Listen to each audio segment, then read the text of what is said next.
अनम सुबह किचन में चाय बनाते हुए गहरी सोच में होती है। उसकी माँ आती है और पूछती है, क्या हुआ है?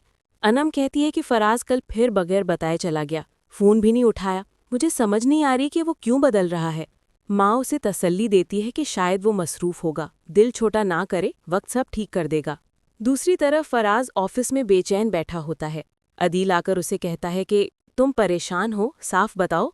फराज कहता है कि अनम मुझसे नाराज़ लग रही है और घर वालों की बातों ने भी उसे उलझा दिया है। अदील उसे मशवरा देता है कि अगर अनम को खोना नहीं चाहते तो उसे बात करो, खामोशी रिश्ते बिगाड़ देती है। शाम के वक्त अनम कमरे में आंसू साफ कर रही होती है कि फ़ोन बजता है। फराज कॉल करता है और उससे कहता है कि वो नाराज़ ना हो, उसे बात करनी है, क्या वो आ सकता है? अनम हाँ कर देती है। रात को फराज दरवाज़ा खोलकर अंदर आता है। दोनों खामोश होते हैं। फिर फराज कहता है कि वो उसे तकलीफ नहीं देना चाहता था, काम की टेंशन भी थी और घर वाले भी कुछ बातें कर रहे थे, मगर इस सब के बावजूद वो अनम के दिल में है। अनम कहती है कि फिर उसे अकेला क्यों छोड़ दिया, वो बस सच और साथ चाहती है।